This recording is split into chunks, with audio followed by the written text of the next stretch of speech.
आमदार गोपीचंद पडळकर साहेब,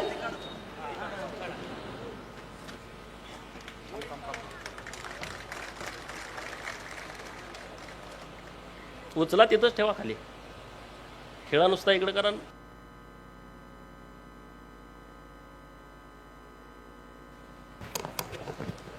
आज जत तालुक्यासाठी एक महत्त्वाचा दिवस आहे, क्रांतिकारी दिवस आहे असं मला वाटतंय. तुम्हाला वाटतंय ना? आज 2017 पासून जत विधानसभा मतदारसंघामध्ये रोजगार हमी योजनेचं काम बंद आहे. आणि जेव्हा मला इथं आमदार म्हणून तुम्ही निवडून दिलं तेव्हा मनापासून वाटत होतं की जतसाठी काहीतरी नव्यानं होणं आवश्यक आहे. आणि मंत्रिमंडळ स्थापन होण्याची वाट बघत होतो.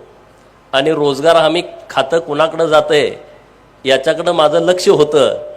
आणि ते योगायोगानं रायगडचा मावळा, छत्रपती शिवाजी महाराजांच्या विचाराचा पाईक भरत शेठ गोगावले साहेबांच्याकडं ते मंत्रिपद गेलं. आणि भरत शेठनं आम्ही बघतोय, तुम्ही बघताय, 2.5 वर्ष हे लोक सगळे तुम्हाला ओळखतायत. त्यामुळं तुमच्याकडे सगळ्यांचं लक्ष होतं. आणि एक सर्वसामान्य जनतेतला कार्यकर्ता ते नेता, मंत्रालयात गेलं तर 5-50 माणसं ज्या आमदाराच्या पाठीमागे नेहमी असतात ते भरत शेठ आता राज्याचे मंत्री झालेले आहेत. आणि त्यांचं मी आपल्या तालुक्याच्या वतीनं जोरदार टाळ्या वाजवून आपण स्वागत करावं अशी तुम्हाला विनंती करतो. या कार्यक्रमासाठी उपस्थित राज्याचे कृषी विभागाचे माजी मंत्री, आपला सर्वांचे सहकारी, ज्यांचा जतला नेहमी येणं जाणं असतं, ते माननीय सदाभाऊ खोत. महाराष्ट्रामध्ये बांबू लागवडीमध्ये ज्यांनी पहिल्यांदा आपली भूमिका घेतली, परत ती देशात गेली आणि आता ती जागतिक लेवलला जाते, असे पाशा पटेल साहेब ते इथं आलेले आहेत. त्यांच्यासाठी आपण जोरदार टाळ्या वाजवून त्यांचं स्वागत करावं. शासन म्हटलं तर प्रशासन पण तितकंच संवेदनशील असावं लागतं. आणि आपल्या जिल्ह्याचे प्रशासनातले प्रमुख माननीय जिल्हाधिकारी अशोक काकडे साहेब हे कालच आपल्या जिल्ह्याचे जिल्हाधिकारी म्हणून हजर झालेले आहेत. आणि त्यांचा पहिलाच कार्यक्रम जतला होतोय, तर त्यांचंही आपण स्वागत करावं. रोजगार हमी योजनेला महाराष्ट्रामध्ये त्यांनी चांगली दिशा दिलेली आहे. ज्यांच्या नेतृत्वामध्ये रोजगार हमीमध्ये नवीन नवीन बदल होत आहेत, असे महासंचालक मिशन मनरेगा माननीय नंदकुमार साहेब हेही आलेले आहेत. त्यांचंही आपण स्वागत करावं. माननीय राजेंद्र शाडे साहेब, राज्य गुण नियंत्रक रोजगार हमी योजना, माननीय निलेश घोगे साहेब, माननीय दीपक शिंदे, माननीय विक्रम गुरव, माननीय अजित कुमार नष्टे, प्रवीण नानोरकर साहेब आज उपस्थित नाहीत. आपल्या संघच्या तहसीलदार मॅडम त्यांच्याकडे चार्ज आहेत, त्या उपस्थित आहेत. आपल्या गट विकास अधिकारी आपले आनंदा लोकरे साहेब, मुक्तेश्वर माडगुळकर साहेब, आपल्या फॉरेटच्या मॅडम आहेत, कुटे मॅडम आहेत, आपले तुकाराम महाराज आहेत. व्यासपीठावरती अनेक सर्व मान्यवर आहेत. तर व्यासपीठावरील सगळ्यांची नावं घेण्यात वेळ घालवत नाही, त्यांचंही मनापासून स्वागत आहे. पत्रकार मित्र आहेत आणि तुम्ही सगळेजण इतक्या मोठ्या संख्येनं माननीय भरत शेठना ऐकण्यासाठी, ही घोषणा काय होते हे बघायलासाठी, होतंय की नाही होतंय की नाही होतंय की नाही अशा शंका तुमच्या मनामध्ये होता. तर सगळ्या गावचे सरपंच, उपसरपंच आणि सगळे प्रमुख कार्यकर्ते या कार्यक्रमासाठी उपस्थित आहेत. तुमचं सगळ्यांचं मी मनापासून स्वागत करतो. भरत शेठ राज्यातला हा सगळ्यात मोठा क्षेत्रफळानं असणारा तालुका आहे. आणि 18 विश्व दारिद्र्य निसर्गानं सातत्यानं अन्याय केला आणि निसर्गापेक्षा राजकर्त्यांनी मोठा अन्याय जतवरती केला. बरोबर ना? हे काय प्रचाराची सभा नाही, पण मी आपलं खरं सांगायला लागलोय शेठजींना. कारण जेव्हा जेव्हा या महाराष्ट्रामध्ये सत्ता आली आणि त्या सत्तेमध्ये सांगली जिल्ह्यामधले 4-4, 3-3 कॅबिनेट मंत्री असायचे. म्हणजे महाराष्ट्राचं मंत्रिमंडळ म्हणजे आताच असेल की कुणी मंत्री नाही, मागे सदाभाऊ होते. परंतु जेव्हा जेव्हा राष्ट्रवादी आणि काँग्रेसचं सरकार आलं तेव्हा सत्तेमध्ये जिल्ह्यातले 3-3 कॅबिनेट मंत्री होते. 25 वर्ष भाषणं सुरूच आहेत, जतला पाणी देणार, प्रत्येक निवडणुकीला पाणी देणार, पाणी देणार, पाणी देणार. परंतु ज्या क्षमतेनं पाणी येणं आवश्यक होतं त्या क्षमतेनं आलं नाही. 5 वर्षात 5 मीटर, 7 मीटर, 10 मीटर काम झालं, याच्या पलीकडे झालं नाही. 2014ला देवाभाऊ राज्याचे मुख्यमंत्री झाले आणि नुसतं जतला नाही, नुसतं आटपाडीला नाही, कवठेमंकाळ सांगोल्याला नाही, तर अख्ख्या महाराष्ट्रातल्या ज्या योजना आहेत, जिथं दुष्काळ आहे अशा असंख्य योजनांना जवळपास 50,000 कोटी रुपये एकाच वेळेस देवाभाऊ राज्याचे मुख्यमंत्री असताना मिळाले. आणि त्याचाच भाग म्हणून या तालुक्यातल्या 60 गावांना म्हैसाळ योजनेचं पाणी आत्ता सध्या आलेलं आहे, आता आवर्तन सुरू आहे. अजून 65 गावं अशी आहेत की ज्या गावामध्ये आत्ताही पिण्याला पाणी नाही, जनावराला चारा नाही, शेतीच्या पाण्याचा अजून प्रश्नच नाही. आज सगळीकडे पाऊस पडला, परंतु जत तालुक्यामधली आत्ता काही गावं आहेत, मी गावात फिरायला गेल्यानंतर म्हणले की आमची टँकरची मागणी आहे, BDO साहेबांना सांगा, आमची टँकरची मागणी आहे, तहसीलदार साहेबांना सांगा. परंतु या कामासाठी देवाभाऊ आणि एकनाथ शिंदे साहेबांनी 2,000 कोटी रुपये उपलब्ध करून दिले. आणि सगळ्या तालुक्यातल्या लोकांना माझं सांगणं आहे की डिसेंबर महिन्यापर्यंत मुख्य पाईपलाईनचं काम पूर्ण होण्याची तयारी हे सरकार आणि प्रशासनाच्या माध्यमातून सुरू आहे. 1.5 वर्षाच्या आतमध्ये सगळ्या गावात पाणी जावं अशी एक योजना राज्य सरकारच्या माध्यमातून सुरू आहे. त्यामुळे त्याची तुम्ही चिंता करू नका. मग आता करायचं काय? गावात गेलं तर लोक म्हणतात शेताला जायला रस्ता नाही, पानंद रस्ता नाही, सिवेचा रस्ता नाही, भावाभावाचा वाद चाललाय, वाटणी झाली नाही, ग्रामपंचायतीची निवडणूक झाली, चला काट्या टाकल्या, आमदारकीची निवडणूक झाली, दगडं टाकली, पंचायत समिती जिल्हा परिषदेची निवडणूक झाली, JCBनं सगळं चारी काढून टाकली, वाट बंद, कुणी तिकडे जायचं नाही. परत 4-6 महिने आमचे त्यातच जात आहेत, बरोबर ना?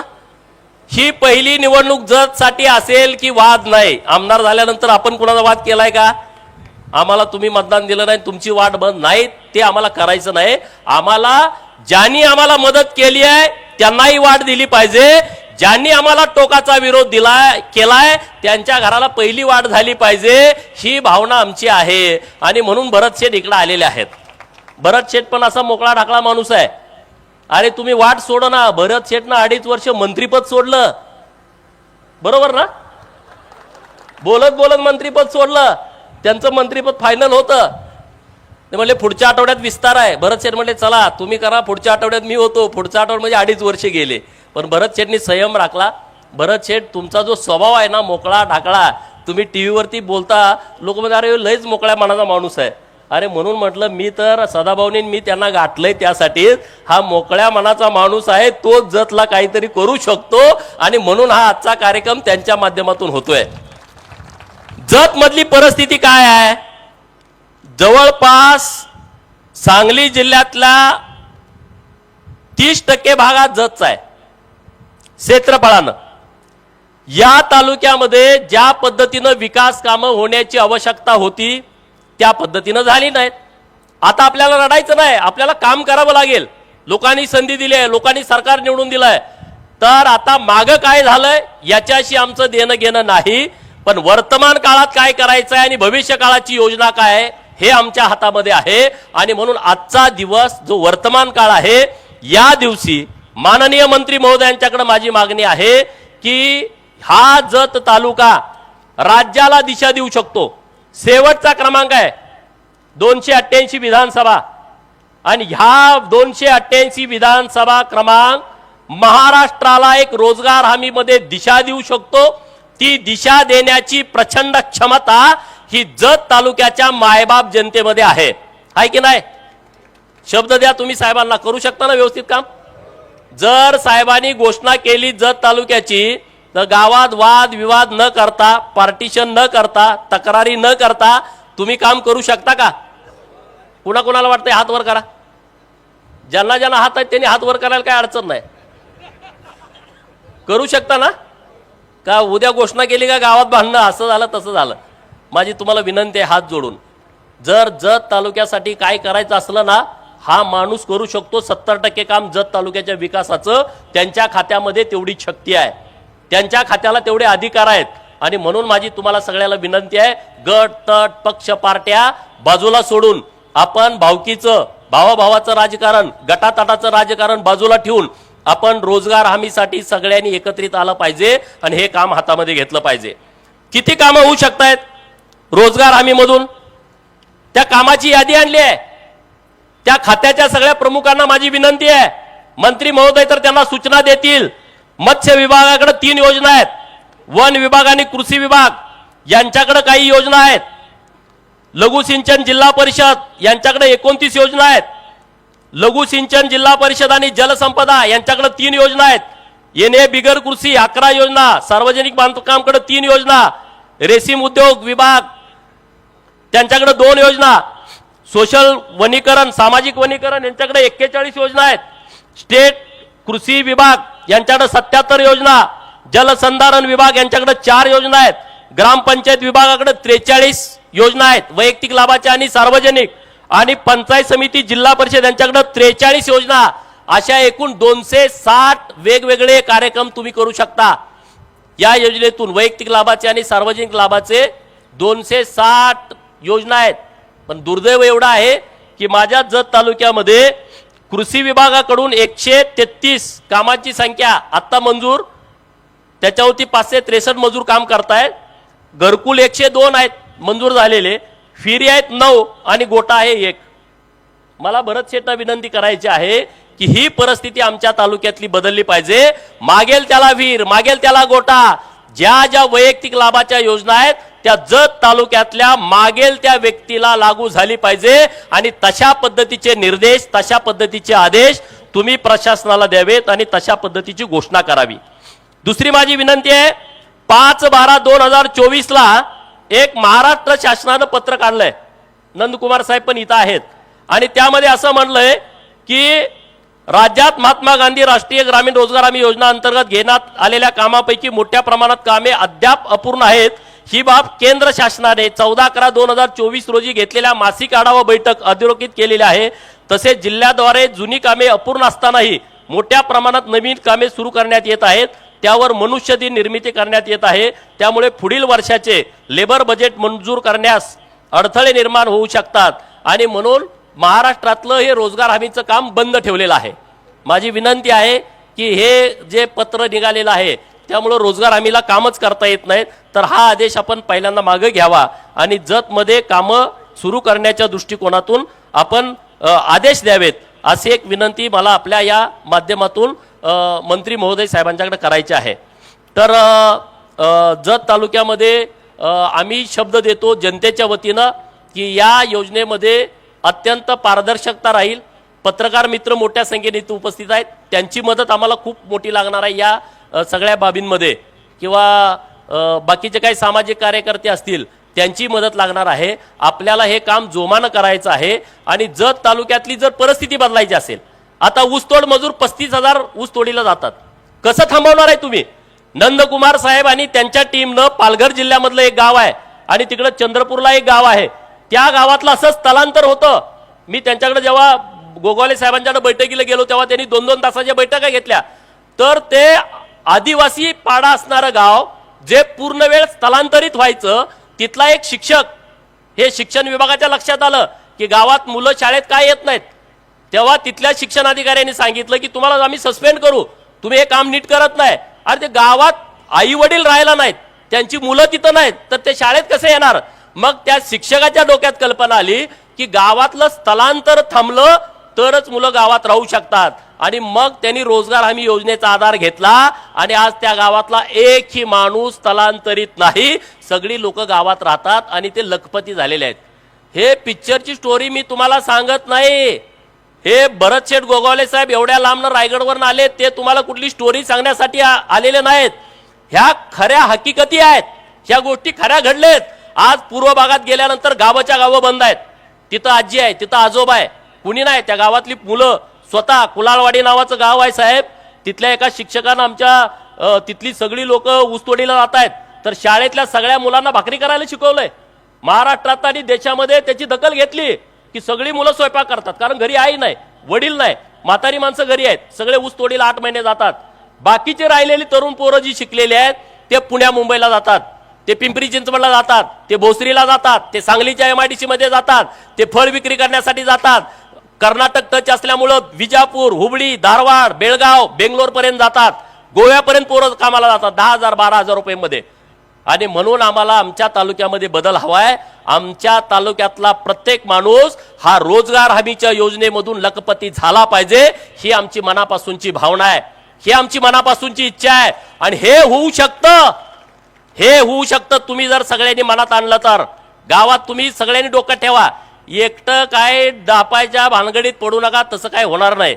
माझी सगळ्याला विनंती आहे. योजना यामुळे बंद पडतात.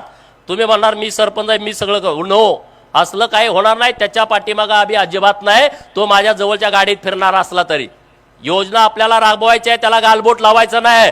भरत शेठच्या खात्याचं नाव झालं पाहिजे आणि आपल्या तालुक्याचं काम झालं पाहिजे. देवाभाऊंच्याकडे आपला रिपोर्ट गेला पाहिजे, एकनाथ शिंदे साहेबांच्याकडे रिपोर्ट गेला पाहिजे की जतमध्ये आम्ही काम केलंय. यासाठी आपल्याला काम करायचं आहे. कुणाची घरं भरण्यासाठी आम्हाला काम करायचं नाही. आम्हाला लोकांच्या जीवनामध्ये आमूलाग्र बदल व्हावा, त्याचा आर्थिक स्तर बदलावा, त्याचा सामाजिक स्तर बदलावा, त्याला समाजामध्ये मान्यता मिळावी, त्याला सन्मान मिळावा, यासाठी योजनेच्या माध्यमातून आपल्याला काम करायचं आहे. त्यासाठीची ही योजना आहे. आणि त्यामुळे योजनेच्या बाबतीमध्ये अधिकारी महोदयांना पण माझी विनंती आहे, हात जोडून विनंती आहे की हे काम करण्यासारखं आहे आणि सगळ्या खात्याची जबाबदारी आहे. टाळाटाळ करू नका. अधिकारी का घाबरतात साहेब? कुठल्या तरी गावात एखादं काम चालू झालं तर कोणतरी येतो माहितीचा अधिकार टाकतो, कोणतरी येतो मग तक्रार करतो आणि मग वरचे अधिकारी हातवर करतात, खालचा अधिकारी अडचणीत येतो. म्हणून मला तुम्हाला विनंती करायची आहे, जो अधिकारी चांगलं काम करतोय, ताकदीनं काम करतोय, ते निष्कलंक काम आहे, त्या अधिकाऱ्याच्या पाठीशी सरकारनं ठामपणे राहिलं पाहिजे. मी आमदार म्हणून मी त्या अधिकाऱ्याची पाठीशी ठामपणे राहणार. मंत्री महोदयांच्याकडे माझी विनंती आहे, तुम्ही सुद्धा तशा पद्धतीने ठाम राहिला पाहिजे. तुमचा तो स्वभाव आहे. पण जो अधिकारी काम करणार नाही, काम चुकारपणा करेल, तर त्याची माझी विनंती हात जोडून, तुम्ही आपलं जर जमत नसेल तर तुम्ही डायरेक्ट आपलं बदली करून जावा. जतमध्ये आम्हाला काहीतरी करायचं आहे. नाही तुम्ही म्हणणार वरनं हे चालय, हे कागद आला, हे माहित, कुणाला काय करायचं करू द्या ना. आपल्याला चांगलं काम करायचं आहे. अरे रोज जर कोण तर त्रास देतोय म्हणून आपण जर कामच करणार नसू तर हे आपल्यासाठी चांगलं नाही, जतसाठी तर अजिबात चांगलं नाही. आपल्याला काम करायचं आहे, तुम्ही चांगलं काम करा, आम्ही तुमच्या बाजूला ठामपणे उभा राहतो. तुमच्या केसालाही कुणी धक्का लावणार नाही. आमचा तर तुम्हाला बिलकुल त्रास असणार नाही कुठल्याही अधिकाऱ्यांना. तुम्ही काम करा, आम्ही तुमच्या पाठीमागे उभा राहतो. आणि आता आमच्याकडे अधिकाऱ्यांची चांगली टीम आहे, एकदम बेस्ट अधिकारी आहेत आमच्या तालुक्याला. नाही जतला म्हणजे शिक्षा, एखादा शिक्षक चुकला टाका जतला, एखादा ग्रामसेवक चुकला टाका जतला, एखादा कुठला तलाठी अण्णासाहेब चुकला टाका जतला. अहो हे प्रांत अधिकारी येतच आहे तिकडे, हातापाया पडून आले, चला म्हणलं इकडे काय नाही, तुम्हाला काय त्रास होणार नाही. बरोबर ना बीडीओ साहेब? काय त्रास आहे माझा तुम्हाला? अधिकाऱ्यांना कोणाला त्रास नाही, व्यवस्थित आहे, काही चिंता करू नका. आता एवढी मोठी योजनेची घोषणा होतीये तर तुम्हीच करू शकता. आम्ही काय करू शकतो? पाठबळ देऊ शकतो. आम्ही काय करू शकतो? गावात कुठं वाद झाला, मी जाऊन त्याच्या पाया पडतो, सरपंचाच्या, त्या उपसरपंचाच्या पाया पडतो. जो माझ्या विरोधी गटाचा प्रमुख आहे तो अडचण आणायला लागला, त्याच्या घरी जाऊन बसतो, त्याचा हात पाय धरतो. बाबा गावाचा विकास होतोय, तू अडचण येऊ देऊ नको.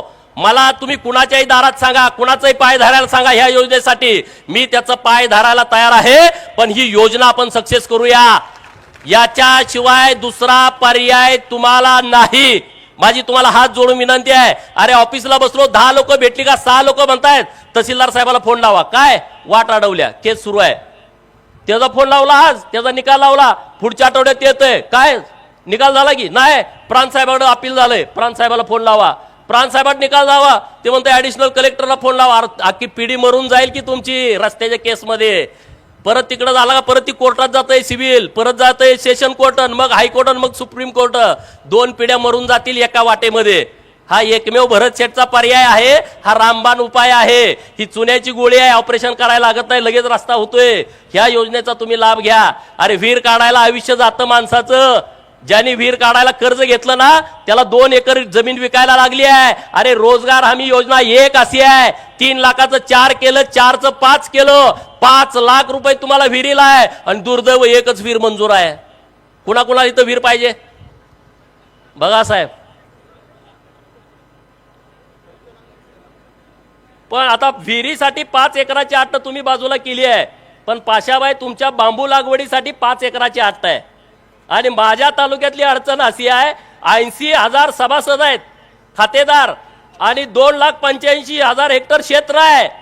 सगळे 3-4 हेक्टरच्या वरच आहेत. 5 एकरच्या आतला गडीच जत तालुक्यामध्ये नाही. तुमची योजना लागू कशी होणार? बरोबर ना?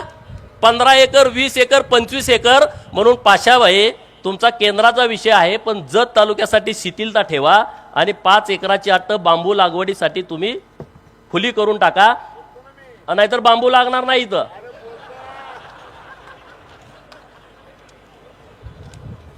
त्यामुळं ह्या सगळे विषय आहेत. जतचं जरा गणितच आपलं वेगळं आहे, बरोबर की नाही? आता 5 एकराची अट रोजगार हमीची ती अट रद्द केली.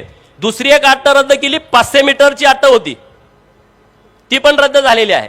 त्यामुळे खूप चांगल्या पद्धतीचा आपल्याला या योजनेच्या माध्यमातून निश्चितपणे बदल होईल. जतमध्ये मोठ्या प्रमाणात बदल होऊ शकतो. नंदकुमार साहेबांच्याकडे आम्ही बसलो. भरत शेठ साहेबांनी त्यांना जेव्हा सांगितलं, नंदकुमार साहेब, त्यांची टीम, राजेंद्र शाडे साहेब, गुगे साहेब, तर त्यांनी खूप चांगल्या पद्धतीने या योजनेचं व्यवस्थितपणे मला पण माहिती दिली. आज आपल्याकडे 57,000 जॉब कार्ड आहेत. किती? 57,000 जॉब कार्ड आहेत. आणि त्यांचं म्हणणं की 50,000 वर्षाला आम्ही खर्च करू शकतो एका जॉब कार्डवरती. आणि ते आता भाषणात काय बोलले मला माहित नाही, पण ते म्हणले जर जत तालुक्यासाठी आम्ही त्याची आता 70,000 नेऊ शकतो. म्हणजे जर एका जॉब कार्डला 70,000 रुपये खर्च झाले जतमध्ये, तर वर्षाला 350 ते 400 कोटी रुपयाचा निधी जतला येऊ शकतो. सांगा कशातनं पैसे येणार आहे तुमच्याकडं? नाहीत येणार. सरपंचांनो, तुमच्या ज्या कारकीर्द आहे ना 5 वर्षाची, ती अख्खी बदलून जाईल. तुमचा नातू सुद्धा सांगेल, माझ्या आजोबाने या वस्तीला जाणार रस्ता केला, तुम्ही किती भांडत होता. हेच आहे ना, पदं येतात पदं जातात, काय राहत नाही, वेळ थांबत नाही कुणासाठी. 5 वर्ष निघून गेलेली पण कळत नाहीत. तुम्ही जर लोकांच्यासाठी काम केलं ना, मोठ्या प्रमाणामध्ये बदल होऊ शकतो. नगरपंचायत हद्दीमध्ये कामं सुद्धा सुरू झाली पाहिजेत. तिथं सुद्धा क्षेत्र खूप आहे. आता माझं जत नगरपंचायत आहे, पण शेती खूप आहे जतमध्ये, पण नगर विकासकडे गेल्यामुळं रोजगार हमीचं काम बंद आहे. त्याच्याबद्दलच्या पण काही सूचना ह्या आपण अधिकृतपणे द्याव्यात, अशी मी विनंती माननीय मंत्री महोदयांना आणि नंदकुमार साहेबांना करतो. तुम्ही वेळात वेळ काढून आजच्या कार्यक्रमाला आला आणि जतसाठी तुम्ही एक खूप चांगला सकारात्मक विचार केला, त्याबद्दल मी सेठजींचं, माननीय एकनाथ शिंदे साहेबांचं आणि देवेंद्र फडणवीस साहेबांचं जत तालुक्यातील मायबाप जनतेच्या वतीनं मनापासून आभार व्यक्त करतो. नाहीतर कुणी विचारच करत नाही हो, जवळ पण कुणी घेत नाही. आणि भरत शेठनी इतक्या तात्काळ निर्णय घेतला या बाबतीमध्ये, आणि त्यांचा इकडं आपल्या जिल्ह्यातला पहिलाच दौरा आहे आणि तो पण आपल्या जतला होतोय. आणि त्यामुळे निश्चितपणे चांगलं या दौऱ्याच्या माध्यमातून निघेल अशी मला आशा आहे. कलेक्टर साहेबांचा पण आज पहिलाच दौरा आहे, पहिलाच कार्यक्रम आहे आणि कलेक्टर साहेबांच्या हातामध्ये पण फार मोठ्या गोष्टी आहेत. जिल्हा परिषदच्या CO मॅडम असतील, आपल्या रोजगार हमीचे शिंदे साहेब असतील किंवा अन्य अधिकारी असतील, त्या सगळ्यांच्या हातामध्ये सकारात्मकपणे ही योजना पुढे नेण्याची शक्ती आहे, अधिकार आहेत. ते सगळे अधिकार त्यांनी वापरावेत. आम्ही पत्रकार मित्र, आम्ही माहिती अधिकारवाले पण सगळे आमच्या सोबत आहेत, काही चिंता करू नका. त्यांनाही माझी विनंती आहे, सगळ्यांना त्यांनाही भेटतो. आपल्याला काम करण्याच्या हेतूनं जे काही करावं लागेल ते सगळी करण्याची माझी तयारी आहे. लोकप्रतिनिधी म्हणून माझी ती जबाबदारी आहे, माझं कर्तव्य आहे आणि माझं ते काम आहे. मी कुणावरती उपकार करतोय अशातला भाग नाही. की जतमध्ये इतकं काम करण्याची क्षमता आहे, कुणी केलं नाही, ते काम आपण येत्या काळामध्ये करूया, एवढंच या निमित्तानं बोलतो आणि थांबतो. जय हिंद, जय महाराष्ट्र. खूप खूप धन्यवाद साहेब. खरं तर नुसता शक्ती असून चालत नाही, कारण की सत्ता आहे, विरोधकांना नेस्तनाबूत करण्याची ताकद आहे, पण तरी सुद्धा तुरितांचे तिमिर जावं आणि सगळ्या जतचा सर्वांगीण विकास व्हावा अशी माफक इच्छा आमदार गोपीचंद